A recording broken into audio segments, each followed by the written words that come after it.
What's up, everybody? On Welcome the face to of my city, episode co-signed by Diddy. of the Hard More liquor, I'm Life shitty. Hotel, some podcast bitty. with Jake Whan.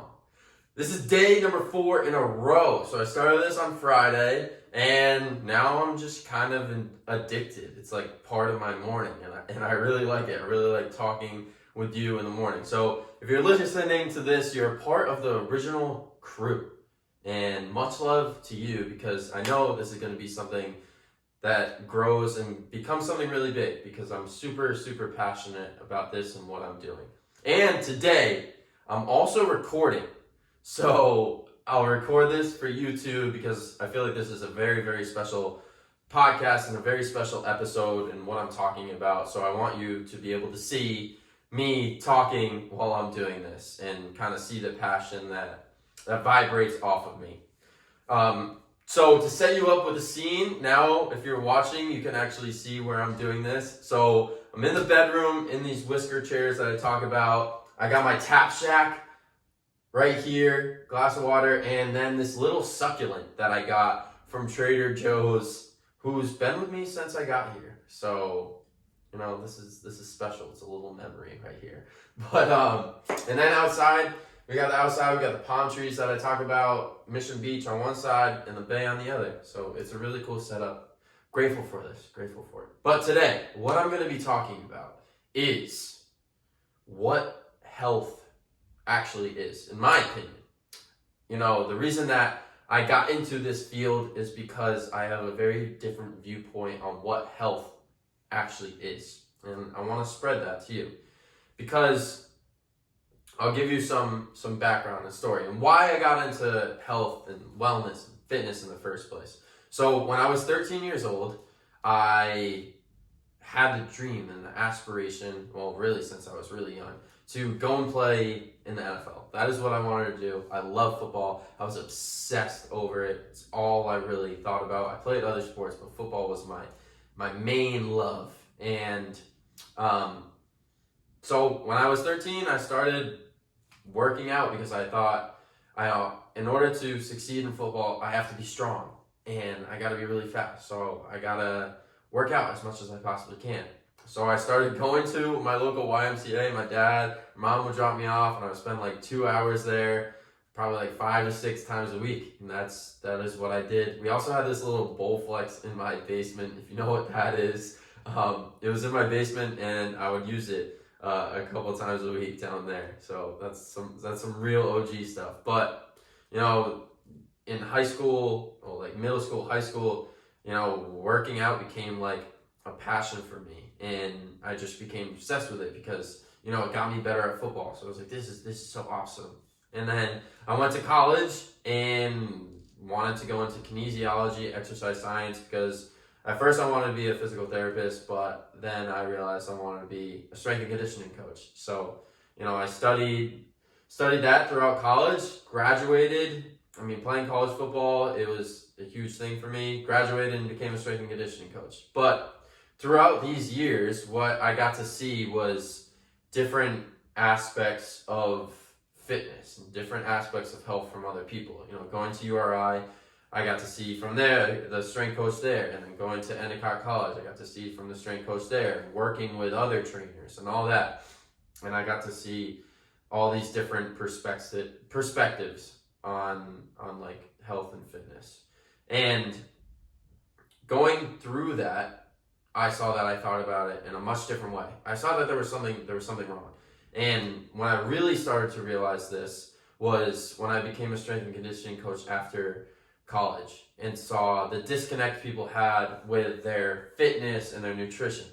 And I started to, you know, get into nutrition a lot more, because I saw these people that would, you know, exercise 5 times a week, but were still like really healthy, or they would go to the gym and then eat terribly, and it would affect them in their everyday lives.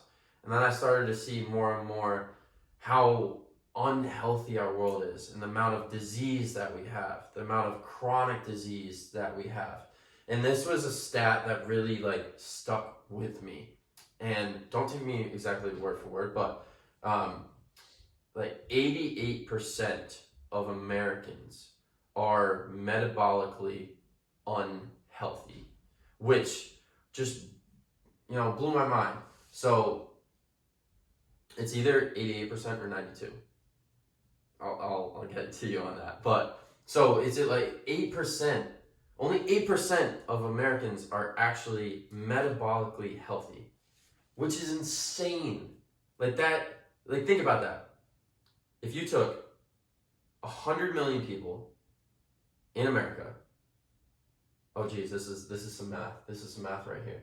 But only 8 million of them would be healthy. The other 92 million would be unhealthy.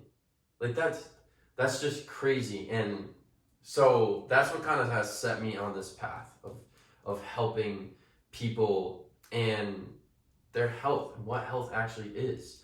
Because if that many people aren't healthy, but yet health has become such a big thing, like, you see fitness influencers and health influencers everywhere, but then why is our world still, or like America still so unhealthy? That there's a disconnect there. So, that's why I've set out on this path, is to help that and fix that. And one of the reasons I think that health is such an issue is because we believe that if you go to the gym 5 to 6 times a week and you count your macros, that's what health is. And then you're good. And I think that people are starting to realize is that there's much, much more involved with it than just that. Our bodies are much more complex than that. Like, if you think that all the functions your body has, all the things that go on with it on an everyday basis, just going to the gym 5 times a week and counting your macros, like it involves much more than that. And I'm not saying that is like this is some big daunting task, but you have to understand what your body is. It's this complex system of billions and trillions of cells that all work together and all integrate. Took a sip of my Tap Shack. But so let's talk about what I believe health is. So first off, with your body being this complex thing, what you do on an everyday basis has a direct effect on your health and your well-being. So from the way that you wake up, the amount of sleep you get, the way you go about your morning, the first meal that you put into your body, what you do throughout the day, the mindset that you have throughout the day, how you exercise, how you eat dinner, how you go to sleep. All those things are your health and your well-being. And, there's these aspects like mind, body, spirit. So the thoughts that you think on an everyday basis, that's a part of your health. That's a part of your well-being. If you're having negative thoughts and negative feelings, then all the other stuff that you do throughout the day, if you're coming from a negative viewpoint and the negative thoughts in your head, then you're not truly healthy. Because you could be going to the gym 5 times a week, you could be eating well, and your mind could be telling you that, you're never going to be enough. That what you're doing isn't good. So you're never going to feel truly good. Health is about feeling fulfilled and happy every day. And so how do we get to that? And the first thing is movement. Like movement on doing just 15, 30 minutes every day. Getting your body moving is so important. We've adopted these lifestyles where we wake up and then we go sit at a desk or we sit down all day. And our bodies were never meant to do that. They're meant to move. That's why we have legs. That's why we have feet. That's why you have arms. That's why you have hands. You're supposed to be moving. So, adopting a practice where you move every day. And that could be like a program that I put out. Or it could be literally go on a 15-minute walk every day in the morning and at night. Doing things like that. Moving should be an integral part of your everyday living. And then also nutrition.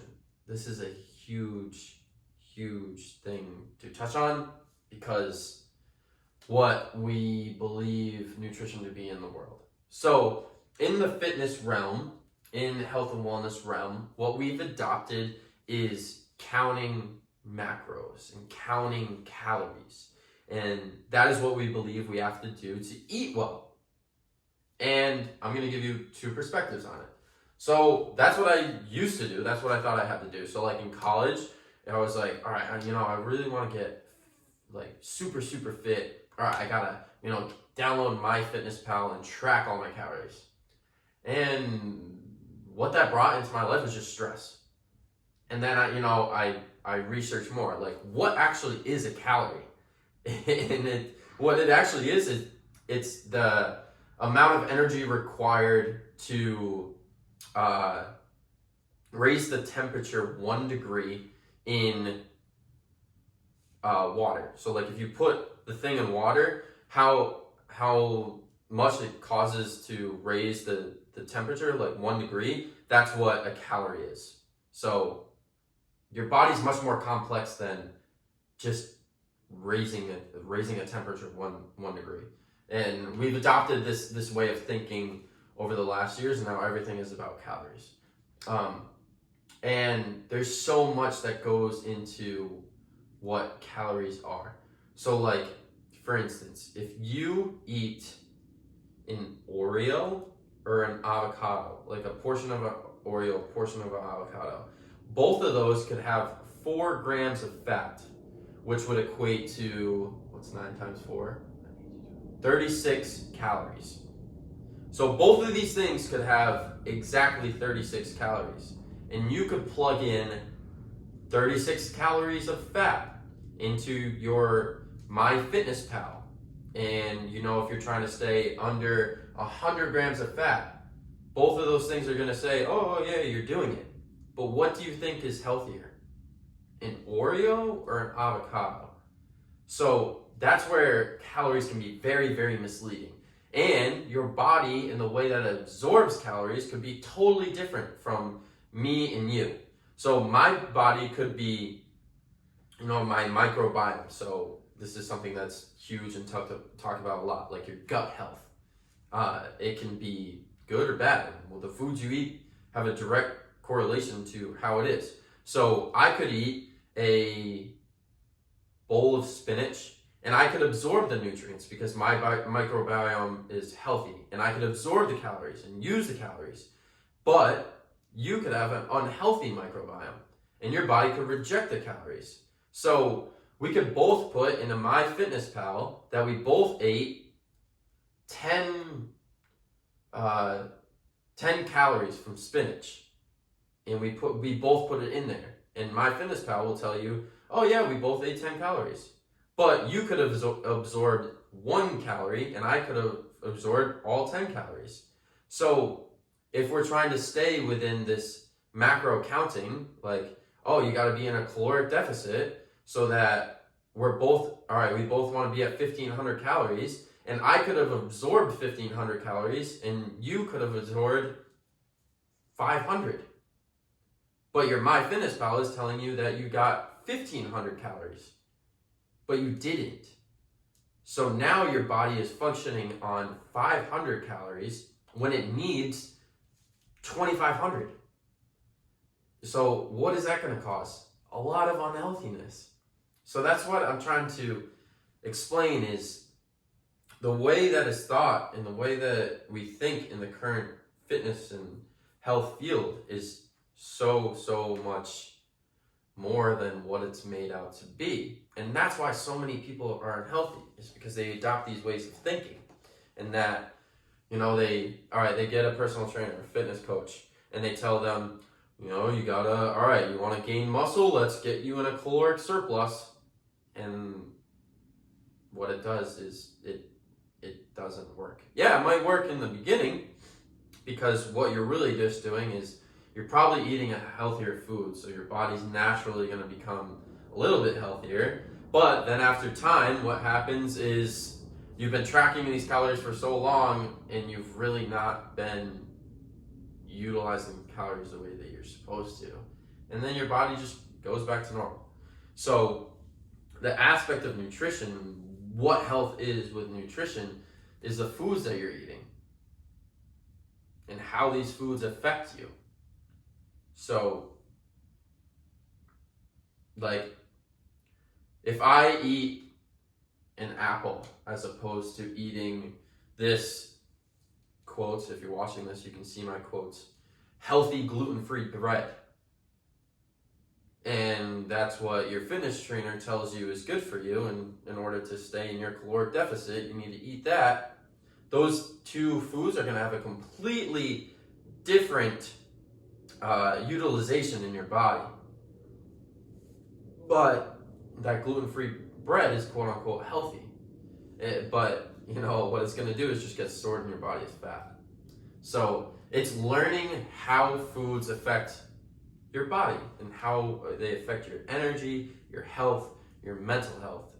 Because everything is correlated. Everything is connected to one another. So future episodes I'll touch much more on nutrition, but it's just getting you to think about that in a different way. And then with our mind and our spirit, that is directly correlated to your health and your well-being. So, the way that you think on an everyday basis, the way that you talk, the way you communicate with people, that directly affects your health. So if you're going about your day from a point of love and happiness, you're going to feel better. You're going to be in a better spot. But, if you work out in the morning and then you're eating well, but you're negative throughout the day, you hate your job, you are just spreading negativity, your body is therefore going to be in a less healthy state. And you're not going to achieve that health that you want to. So you're starting to see how everything is related to one another. And like, for instance, the foods you eat have an impact on your mental health. If you eat an Oreo, it's going to affect your mental health because your body is not going to be functioning at the level that it wants to be functioning at. It's not getting the proper energy that it needs. So then your brain isn't getting the proper energy that it needs, and therefore your mental health is affected. You start thinking negative thoughts. And I can have an example of this. When I drink alcohol the next day, because I'm very in tune with myself and know how these things affect me, if I drink alcohol the next day, I feel negative thoughts coming into me, and I feel depression in my body. I feel like the thoughts and the actions start to happen. And that's from alcohol. And I'm not saying don't ever drink again, but every single thing that you put into your body affects you. It affects your body and it affects your mind. So it's just really starting to think about these things in a new way. And, if I could sum up what is health, it's every aspect of your life. That was good. That was really good. Put that in quotations. What is health? It's every aspect of your life. Okay? But it truly is. It's much more than just the way that you exercise. It's much more than just the food that you eat. It's much more than just meditating every day. It's everything combined. And when we start thinking about this in this way, that's when things will start to change. That's when 92% of Americans won't be metabolically unhealthy anymore. When we start to realize this, we need to start thinking in this way if we truly want to make a change. And to get off on a little tangent, that's why this coronavirus has become such a huge thing. It's because so many people are unhealthy. So if you're unhealthy and you get a virus, of course it's going to affect you because your immune system is shit. And not to be harsh, but That's why. That is exactly why. It's because your body can't fend off a virus. And that's why so many people are having complications from it. It's because they're not metabolically healthy. And we need to realize that if we want to not have another pandemic that kills a bunch of people, then we need to start thinking about what our health actually is. We need to start loving each other more. We need to do things that we actually like and that we actually love, because that's going to have a direct impact on your health. You're going to be a lot healthier. So let's start thinking about things in this way. And, if you've listened this far in the podcast, which I hope you have, because this one is really, really good. With me starting More Life, this is a brand and a wellness brand that will help people with this way of thinking about their health. It helps you with all aspects of your life. So yeah, your fitness, yeah, your nutrition, and making those things enjoyable in every parts of your day, where you love looking forward to, wow, I get to go move, or wow, I get to go put this amazing food in my body. And then, all right, helping you find your purpose in life, so that you're going towards something every single day. Because when you're at your best, then you're able to go and be your best on every single day. That's what More Life is, and that's what health is. And I want to spread that. I want you to come and join me with that. And so with that, what I'm going to be doing is, More Life is going to be releasing more and more and more. But I want to take 5 people on and have those 5 people, be the first More Life members. And so, if you're interested in that, shoot me a DM on Instagram at Whan. Just say I'm interested. I want to be one of the first members. You're going to get every single thing that I just talked about. So, a movement program, nutrition, how to help you with your purpose and have a good mindset every single day. You're going to get all those things for a super discounted price, because I want you to be one of the first people to join me in this. So if you're interested in that, shoot me a message on Instagram and just say that you're interested and you want to do this. And you'll also get a free call, because I want to hop on a call and get to know you more. So I'll see where you're at in your current situation, and we'll talk about how we can improve it. And you'll get to see the More Life way, which will be freaking amazing. So first 5 people that message me, let's do this. And I thank you for being here for episode 4. I'm really, really enjoying this. I have a huge smile on my face right now, because I just love being able to spread this. So episode 4 is done. Peace. Much love to all of you. And I'll be seeing you on episode 5. On the face of my city, co-signed by Diddy. Hard liquor, I'm shitty. Hotels, I'm bitty. Gotta doing my bidding.